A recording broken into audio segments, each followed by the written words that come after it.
Hello students, कैसे हो students. अपन atomic structure जो टॉपिक चल रहा था, उस एटॉमिक स्ट्रक्चर के अंदर आज जो सबसे इंपॉर्टेंट है वह इलेक्ट्रोमैग्नेटिक रेडिएशंस। ये बहुत ही इंपॉर्टेंट टॉपिक है। इसमें कई सारे फॉर्मूले और कई सारे जो स्टेटमेंट बेस्ड क्वेश्चंस बन रहे हैं वो सारे के सारे यहाँ कवर होंगे। स्टेटमेंट्स जो इलेक्ट्रोमैग्नेटिक रेडिएशंस के हैं बहुत इंपॉर्टेंट है। एक्सेलरेशन वाले क्वेश्चंस जो बनते हैं कंपटीशन एग्जाम्स में, वहाँ पे भी इस तरह से क्वेश्चंस इस तरह के एक्सेलरेशन वाले क्वेश्चंस इंक्लूड किए जाते हैं। तो देखिए, बात करते हैं आज अपन इलेक्ट्रोमैग्नेटिक रेडिएशंस। तो देखो, इलेक्ट्रोमैग्नेटिक रेडिएशंस के बारे में सबसे पहले जो साइंटिस्ट था जिसने इसके बारे में कुछ बताया था वो था अपने पास मैक्सवेल। मैक्सवेल ने क्या बताया? It first explained bye Maxwell about the interaction between the charge bodies. क्या कह रहा है? चार्ज बॉडीज के बीच में interactions and behaviour of electric and magnetic field के बारे में एक्सप्लेन किया था। यानी जो चार्ज पार्टिकल्स है या जो चार्ज बॉडीज है उनके बिहेवियर जो कि इलेक्ट्रिक और मैग्नेटिक बिहेवियर को एक्सप्लेन करते हैं, उनके बारे में सबसे पहले इसने एक्सप्लेन कर दिया था।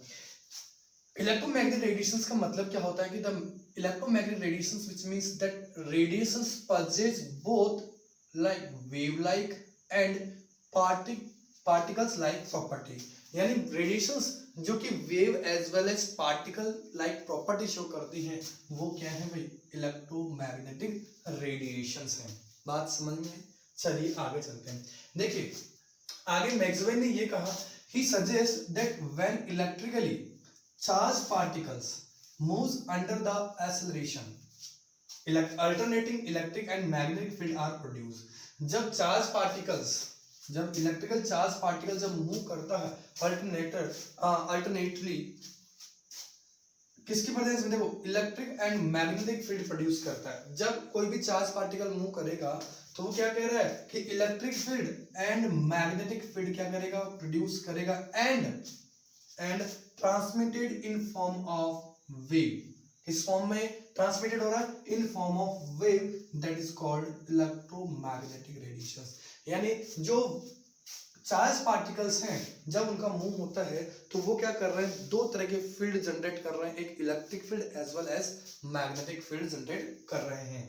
ठीक है भाई। और transmitted in form of wave, और वो किस फॉर्म में ट्रांसमिट हो रहे हैं? वेव की फॉर्म में। इस वेव की फॉर्म में, इसलिए इनको क्या कह रहे हैं अपन? इलेक्ट्रोमैग्नेटिक रेडिएशंस कह रहे हैं। देखिए डायग्राम के अंदर देखिए, यहाँ पे मैंने दो एक्सिस ले ली, एक जेड एक्सिस और एक वाई एक्सिस। ठीक है, ये दोनों एक्सिस एक दूसरे के परपेंडिकुलर है। जैसे अगर मैं ये कहूं कि ये मैंने एक एक्सिस ले रखी है, कोई सी भी एक्सिस, जैसे मैंने जेड एक्सिस ले ली इसको, और यहाँ मैंने ले ली एक, इसी के ध्यान में मैंने कहा इसके परपेंडिकुलर ले ली मैंने एक वाई एक्सिस, और यहाँ इस डायरेक्शन में मैंने वे ऑफ प्रोपोगेशन लिया है। देखो मैं इसको अलग से नोट कर रहा हूँ, ये ले लिया मैंने वे ऑफ प्रोपोगेशन। अगर मैं ये कहूँ इन तीनों की पोजीशंस की बात करूं तो ये तीनों एक दूसरे के परपेंडिकुलर है। गौर से देखिए, ये तीनों क्या एक दूसरे के परपेंडिकुलर है? क्या बिल्कुल है। तो ये जेड एक्सिस मान लीजिए, ये वाई एक्सिस मान लीजिए, और ये जो डायरेक्शन है वो है वे ऑफ प्रोपोगेशन की, कि जिस डायरेक्शन में वेव क्या कर रही है? प्रोपोगेट हो रही है, उसकी डायरेक्शन। अब सुनिए इसके बारे में। यहाँ जो डायग्राम मैंने बना रखा है वो क्या कह रहा है कि यहाँ इस सोर्स से, जहां से ये रेडिएशन पास हो रही है, निकल रही है, जनरेट हो रही है, ये रेडिएशन इस तरह से ऑसिलेट हो रही है। ऑसिलेशन जानते हैं, इस तरह से मूव करना। तो ये वेव ऑसिलेट हो रही है। अब देखिए, ये जो वेव होगी, जो एक्सिस जेड एक्सिस से निकल रही है वो परपेंडिकुलर है इस वे ऑफ प्रोपेगेशन की। देखो इसको इस डायग्राम से समझ सकते हैं। ये जेड एक्सिस है और यहाँ से वेव निकली, देखिए समझिए इस तरह से, वापिस समझा रहा हूं, यहां से वेव निकली। ठीक है, परपेंडिकुलर है ये दोनों आपस में। ठीक है, और वे ऑफ प्रोपोगेशन में इसका क्या हो रहा है? मूवमेंट हो रहा है। दूसरी ये जेड वाई एक्सिस है ये वाली, तो यहां से भी तो क्या होगा? एक नई रेडिएशन निकलेगी। तो देखो ये इस तरह से मूव कर रही थी, तो जाहिर सी बात है ये इस तरह से मूव करेगी। तो ध्यान से देखिए, ये ऐसे मूव कर रही है और ये ऐसे मूव कर रही है। तो ध्यान रखना, ये जो पॉइंट है ये इन दोनों रेडिएशंस के पॉइंट एक ही टाइम पर एक जगह ही मिलेंगे। ध्यान रखना, ये चीज ध्यान रखनी है। जैसे मैं अगर यहां से कहूं, यहां से वेव निकल रही है इस तरह से, तो यहां से ये वेव निकल रही है, तो जिस पॉइंट पे मिल रही है ये दोनों वेव्स का पॉइंट सेम होगा, लेकिन दोनों वेव्स का जो ऑसिलेशन है वो एक दूसरे के परपेंडिकुलर होगा। बात समझ में आएगा? तो यहां से वेव निकलती हुई दिखाई दे रही है, तो ये ऐसे है, अगर मैं 3 डायमेंशन की बात करता हूं तो ये z एक्सिस होगी और ये इस z एक्सिस पर ये y एक्सिस होगी। ठीक है भाई, अगर मैं z एक्सिस की बात करूं तो z एक्सिस से जो वेव्स निकल रही है वो ये है और y एक्सिस से जो वेव निकलेगी वो इस तरह से निकलेगी। देखिए ऐसे, समझ रहे हो, ये सामने फिर बैकवर्ड फिर सामने फिर रिवर्स इस तरह से। तो ये आपस में क्या होंगी, एक दूसरे के परपेंडिकुलर हो गई। बात समझ में आई?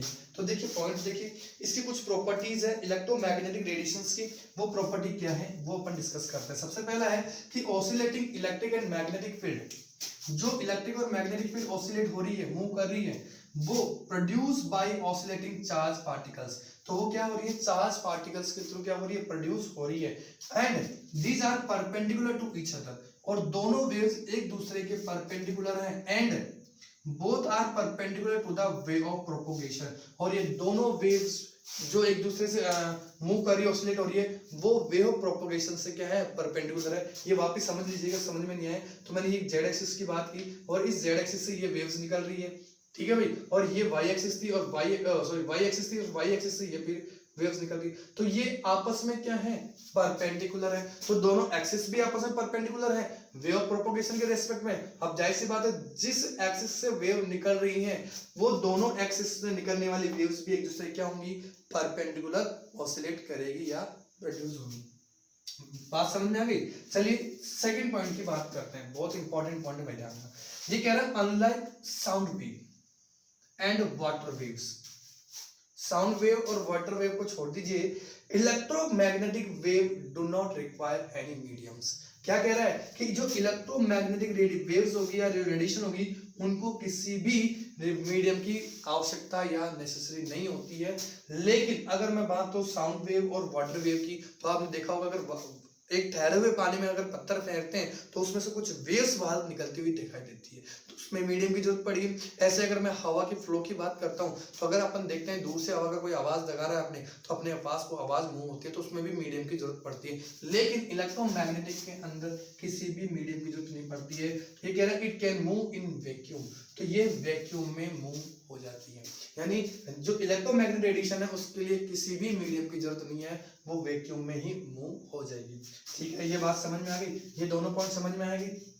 चलिए तीसरे पॉइंट की बात करते हैं। These are many electromagnetic radiations which differ from one another, यानी जो इलेक्ट्रोमैग्नेटिक रेडिएशंस होती है बहुत सारी होती हैं, जो भी मैं डिस्कस करूंगा, एक डायग्राम और बना के समझा रहा हूँ। उस वेव्स इलेक्ट्रोमैग्नेटिक वेव्स की बात करें या रेडिएशंस की बात करें तो वो डिफरेंट की होती है। कैसे, वो डिपेंड करेगी उनकी वेवलेंथ और फ्रीक्वेंसी पर। तो सभी वेव्स की या रेडिएशंस की जो वेवलेंथ और फ्रीक्वेंसी है वो क्या होती है, डिफरेंट होती है। तो यही पॉइंट ये समझा रहा है कि there are many electromagnetic radiations which are different from one another in lambda, that means wavelength and frequency nu. These constitute are called electromagnetic spectrum, और उसको क्या कहते हैं, इलेक्ट्रोमैग्नेटिक स्पेक्ट्रम कहते हैं। चलिए एक बार इसका स्क्रीनशॉट लीजिए, फिर मैं डायग्राम भी आपको एक्सप्लेन करता हूँ। फटाफट स्क्रीनशॉट लीजिए भाई। देखिए भाई, अब अपन बात करते हैं इस डायग्राम की। दोनों डायग्राम में पहले मैं इस डायग्राम के बारे में और एक्सप्लेन कर देता हूँ, कुछ और नई चीजें, और उसके बाद में इस इलेक्ट्रोमैग्नेटिक रेडिएशन स्पेक्ट्रम के बारे में, यानी इलेक्ट्रोमैग्नेटिक स्पेक्ट्रम के बारे में डिस्कस करेंगे।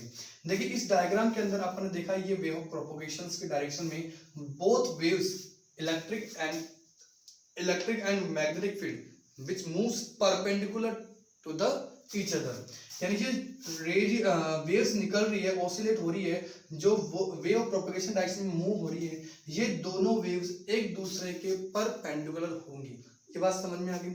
इनमें से एक जो रेडिएशन वेव्स है उसको अपन इलेक्ट्रिक फील्ड प्रोड्यूस कर रही है, और एक जो वेव्स है वो मैग्नेटिक फील्ड प्रोड्यूस कर रही है। अब देखिए ये जो वेव्स है, उस वेव की ये जो हाइट होती है, इस हाइट को, ये जो हाइट होती है इस पॉइंट को अपन क्या कहते हैं, यस क्रेस्ट कहते हैं। इसके अलावा ये जो नीचे वाला पॉइंट होता है सेम डायरेक्शन में, ये जीरो, ये पॉजिटिव की ओर और ये नेगेटिव की ओर। ठीक है भाई, अब ये जो पॉइंट होता है उसको अपन क्या बोलते हैं, ट्रो बोलते हैं, TROUGH, ट्रो। बात समझ में आई? एक तो क्रेस्ट, ऊपर की तरफ तो क्रेस्ट और नीचे की तरफ क्या होगा, ट्रो होगा। अब ध्यान रखना कि जब क्रेस्ट और वेव प्रोपोगेशंस के बीच की डिस्टेंस की बात की जाती है क्या कह रहा हूँ, द रेडिएशन का जो क्रेस्ट और जो वेव प्रोपगेशन है, ये जो डिस्टेंस है, this distance is known as amplitude. इसको क्या कह रहे हैं अपन, एम्पलीट्यूड कह रहे हैं। अब आगे देखिए, अगर मैं बात करूं इन दोनों क्रेस्ट के बीच की डिस्टेंस, ये वाली डिस्टेंस, और या कह दूं इस ट्रो के बीच की डिस्टेंस, इन दोनों डिस्टेंस को अपन क्या कहते हैं, वेव लेंथ, यानी वेव की लेंथ। ठीक है, तो ये हो गया अपने पास wavelength between two crest and two trough. बात समझ में आ गई? तो ये तो थी इस डायग्राम के बारे में। ठीक है भाई, डायग्राम समझ में आ गया होगा। अब बात करते हैं इस इलेक्ट्रोमैग्नेटिक स्पेक्ट्रम के बारे में, EM स्पेक्ट्रम, इलेक्ट्रोमैग्नेटिक स्पेक्ट्रम के बारे में डिस्कस करते हैं। देखिए, अपन ने 7 कलर्स के बाद अपन 7 कलर्स के बारे में जानते हैं, विबग्योर से अपन इसको इंडिकेट करते हैं। उन सभी की जो वेवलेंथ होती है वो अलग अलग होती है।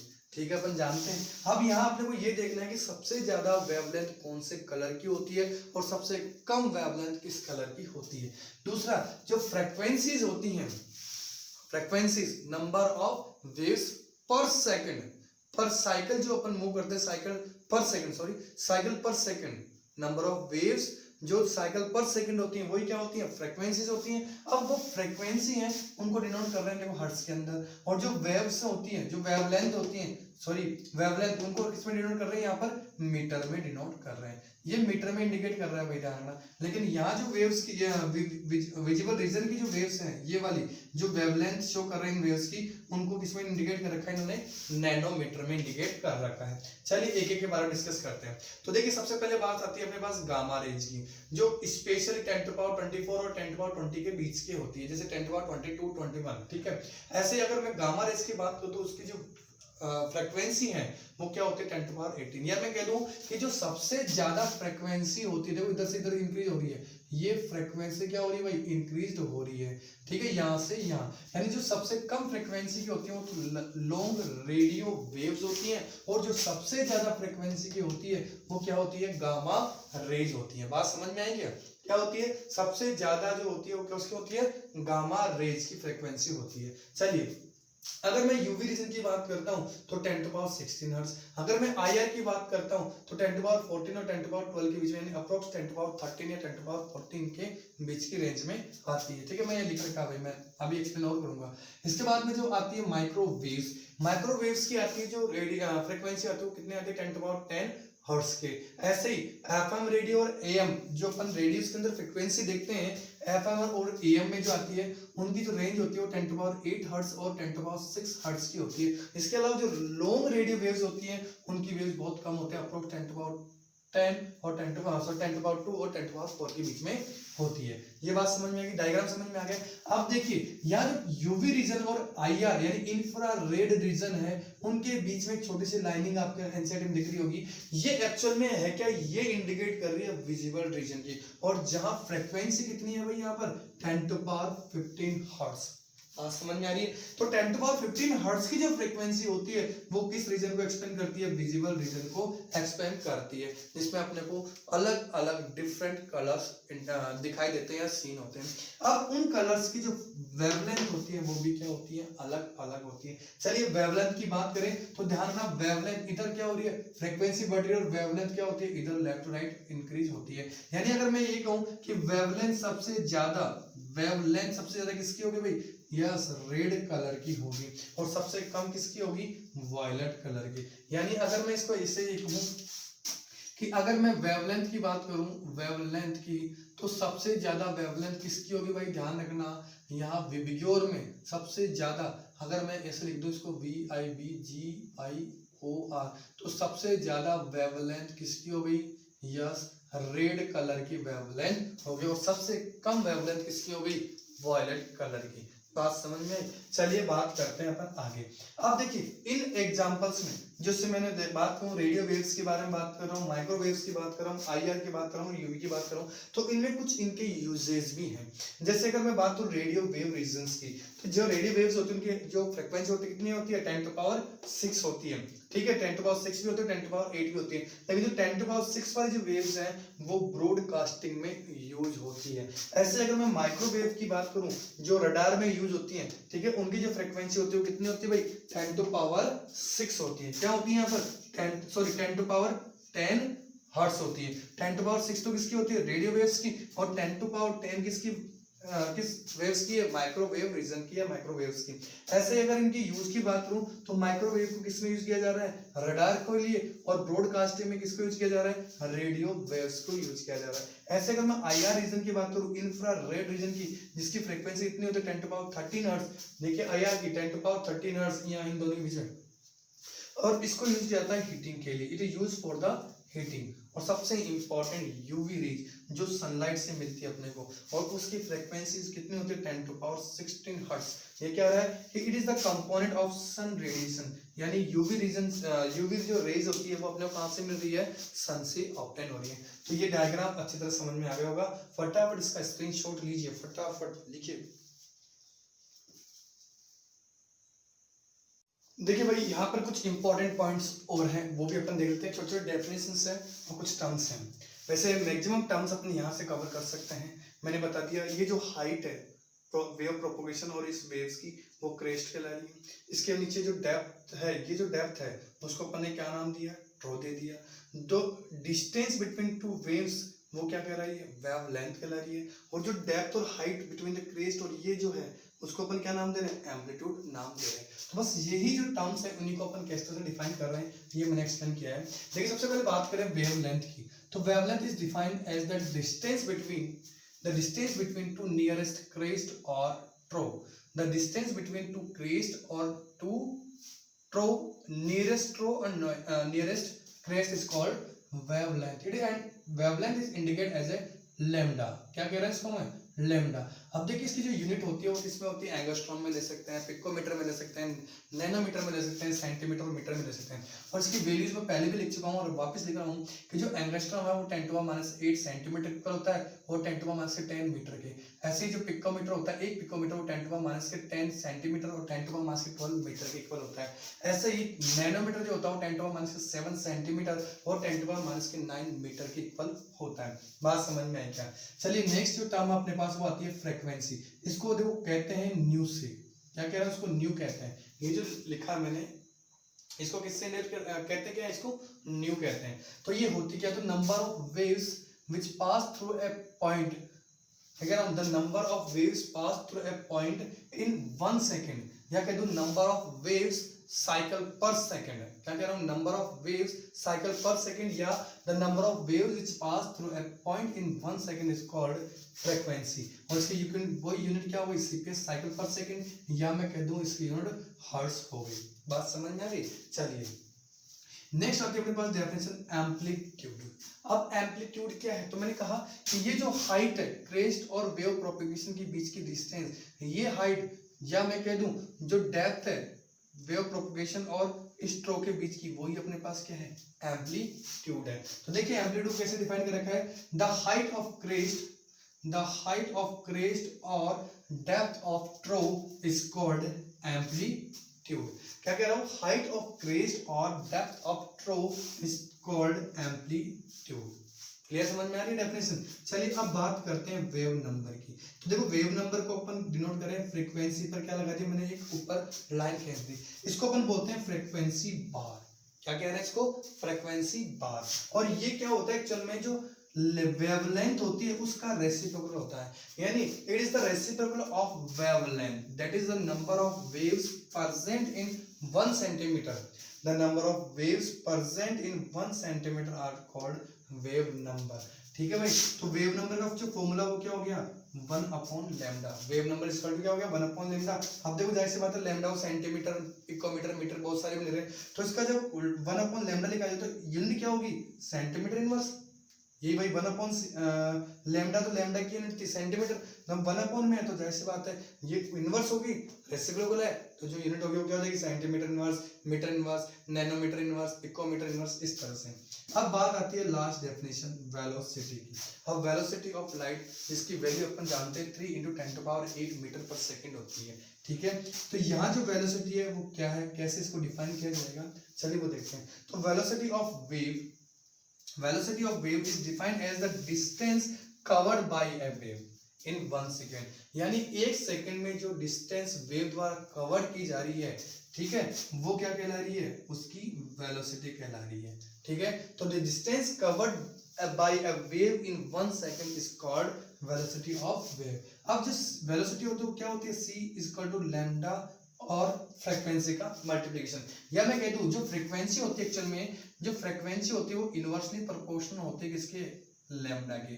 क्या कह रहा हूं, जो फ्रीक्वेंसी होती है वो वेवलेंथ की इनवर्सली प्रोपोर्शनल होती है, और जब इस प्रोपोर्शन साइन को रिमूव करते हैं तो एक कांस्टेंट आता है, वो होता है c, और उसी c को अपन क्या कहते हैं, वेलोसिटी ऑफ वेव। क्या कह रहा हूं, वेलोसिटी ऑफ वेव। तो ये जो c है यही क्या कह रहा है अपने पास, वेलोसिटी कह रहा है, और इसकी वैल्यू कितनी होती है c की, ये अपन जानते हैं 3 × 10⁸ मीटर पर सेकेंड। बात समझ में आई। तो इस तरह से आज जो अपने वीडियो लेक्चर कवर किया है वो वीडियो लेक्चर हो गया इलेक्ट्रोमैग्नेटिक रेडिएशंस पर। इलेक्ट्रोमैग्नेटिक रेडिएशन क्या है ये डिस्कस कर लिए, इनके कुछ इंपॉर्टेंट प्रॉपर्टीज थी वो डिस्कस कर ली। इसके बाद में इलेक्ट्रोमैग्नेटिक रेडिएशंस के अंदर जो स्पेक्ट्रम था, इलेक्ट्रोमैग्नेटिक स्पेक्ट्रम, वो डिस्कस कर लिया। इसके लास्ट जो अपन ने कुछ डेफिनेशंस बचती हैं वो भी अब कवर कर चुके हैं। आई होप ये वीडियो लेक्चर आपको कंप्लीटली समझ में आया होगा।